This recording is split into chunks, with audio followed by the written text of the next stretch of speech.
Fine. Forget the speeches. Just start the car. She took a slow breath. Then she surprised everyone. She stepped backward. I can't. The crowd erupted in whispers. Someone muttered, "She's making a terrible mistake." Another person shook his head. "She'll regret this forever." The billionaire stared at her in disbelief. "You'd rather lose your home than turn a key?" She answered without raising her voice. "I'd rather lose a house than lose the example my son remembers." For a moment, no one moved.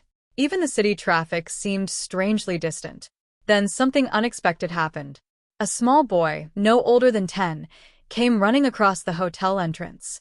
"Mom." The woman turned immediately. The boy wrapped his arms around her. "I've been looking everywhere." He wasn't supposed to see any of this. The billionaire watched the reunion with mild annoyance.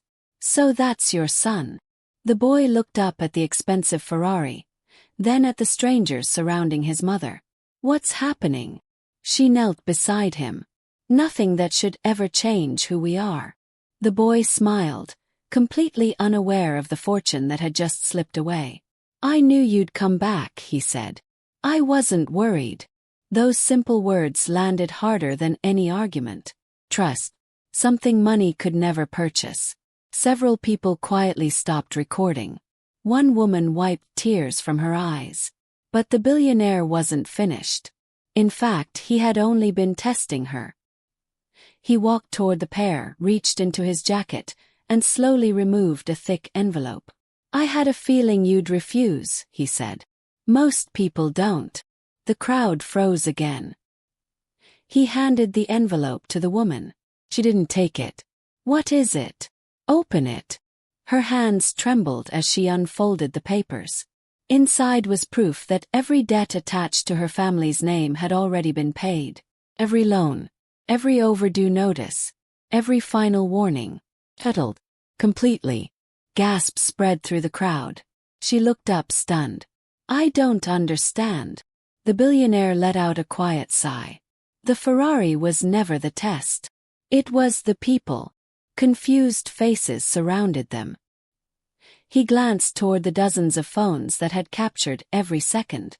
"I've spent years watching how quickly strangers judge someone who's struggling. Most assume poverty means weakness. They're usually wrong." His voice sounded different now. Less arrogant. Almost regretful.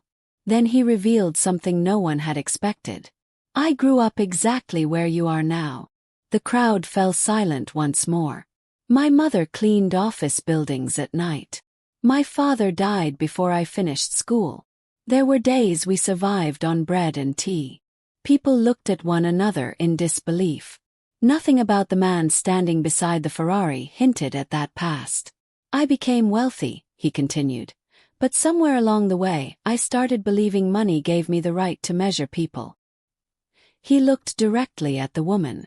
"Today you reminded me how poor that way of thinking really is."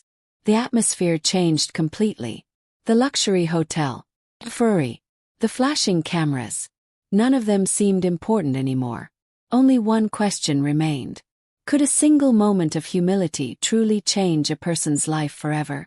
She stood beside the Ferrari without saying a word.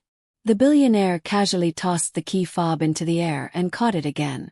"One push of a button," he said. "That's all it takes." The crowd leaned in. Several phones were already live streaming. Comments began flooding the screens. "Take the money. Don't be foolish. Your family needs you." The woman glanced at the luxury car. Its glossy paint reflected her tired face. For a brief moment, she imagined what $41,000 could do. The overdue rent would disappear. Her mother's medication would be paid for. Her son could finally stop worrying every time the mailbox filled with bills. It was all right there. Only a hand's reach away. Her fingers slowly moved toward the driver's door. The billionaire smiled. "I knew you'd come around." Just before her hand touched the handle, a small voice broke through the silence. "Mum." Everyone turned. Her 8-year-old son stood a few yards away, breathing hard after running from the nearby bus stop. He looked confused. "I've been looking everywhere." The woman froze. She hadn't expected him to arrive so early. The boy looked at the Ferrari, then at the strangers, then at the thick crowd filming everything. What's happening? She forced a smile. Nothing, sweetheart. But children often notice what adults try to hide. He stepped closer and quietly asked, "Are those people laughing at you?" The question hit the crowd like a stone dropped into still water. Several people immediately lowered their phones. The billionaire's smile faded for just a second. Only a second. Then he laughed again. "They're laughing because your mother is about to become $41,000 richer." The boy looked up at his mother.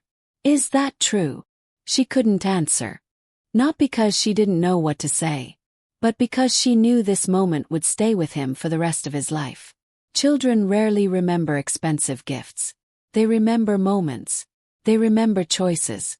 The billionaire noticed her hesitation. His confidence turned into impatience. "You're making this much harder than it needs to be. It's just a favor. No one gets hurt." The woman finally spoke. Her voice was calm. "So why does it feel like someone loses anyway?" For the first time, the billionaire had no immediate answer. A quiet murmur spread through the crowd. Some people began looking at him differently, not as a successful businessman, but as a man trying to buy a stranger's dignity. Sensing the atmosphere shifting, he quickly raised the stakes. "Fine. I'll make it 50,000. The crowd gasped. Someone whispered, "Now she has to accept."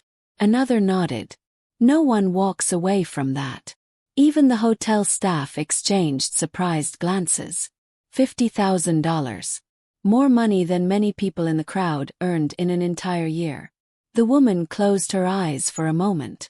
She thought about every sleepless night, every sacrifice, every promise she'd made beside her husband's hospital bed.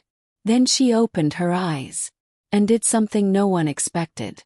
She gently stepped away from the Ferrari. "No."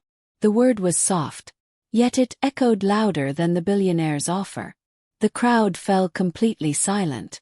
The billionaire stared at her in disbelief. "You'd choose debt over $50,000? She looked at her son before answering. "I'm choosing what he'll remember when he grows up." No applause followed. No dramatic music. Just silence. The kind of silence that forces people to examine themselves. Because deep down, almost everyone standing there had been asking the wrong question. The question wasn't whether the money was enough. The real question was, what was the billionaire actually trying to buy?